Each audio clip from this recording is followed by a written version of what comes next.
Okay, here these. Just doing a short video on the Wittner tuning pegs.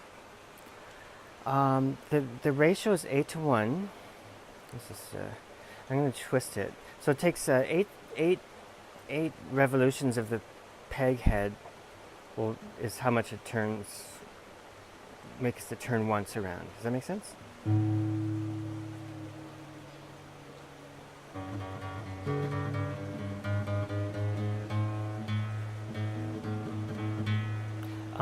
I would say that that's pretty comparable to a classical tuning machine. They work great. This is the first time I've used them, and they're excellent. One thing, quite often I'll use a longer peg on, like I'll use viola pegs, which end up being about this long. So I was a little like, oh, it's sort of short looking, but I actually kind of like it. More compact.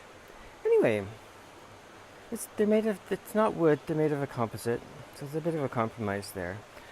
Now, one thing I should mention is that there's kind of a philosophy that with the strings coming in, connecting to the peg, which is directly onto the headstock, which then can vibrate sympathetically, or however you want to put it, with the rest of the neck and the guitar in general, is a good thing, right? Especially for flamencos, but maybe for other instruments too.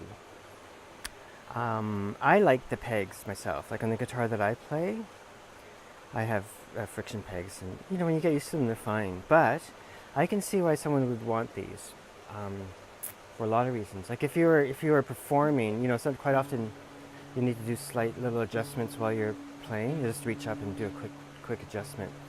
These would be great for that. Whereas a friction peg, a little trickier, right, to do that. Yeah, so there you go. I'll probably continue to make my guitars this way. I don't know. I just love the design of it, and I love that it's not broken up. Anyways, it's personal aesthetics more than anything, I suppose. But some flamenco players like the pegs, so this is a bit of a compromise. They're a little bit heavier than the wood pegs. They're like maybe, I don't know, 50% heavier, which is still a lot lighter than a set of tuning machines. So that's the other aspect to pegs that keeps the headstock lighter, Anyway, so there you go. There you go. It's just one thing I was going to mention is, like I'm making flamenco guitars. I haven't made any classicals yet, but I probably will some point soon. But one thing that might be worth keeping in mind for people that are interested in a nylon string guitar, but aren't playing classical, but maybe aren't playing flamenco either. I think, to my mind, a flamenco guitar might be more useful for people doing jazz or folk or just their own compositions. That they're faster playing.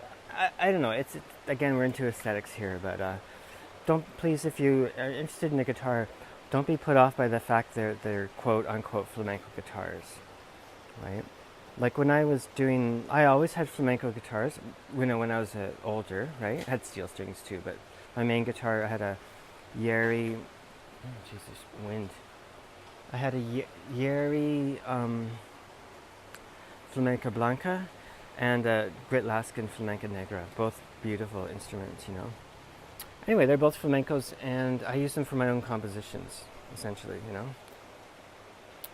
And worked great for me. I mean, I used a lot of flamenco techniques, but it wasn't flamenco music that I was doing, right? Anyway, there's that. Okay, thanks for checking in, and I'm going to pass this video about the pegs on to some friends that might be interested. Okay, thanks so much.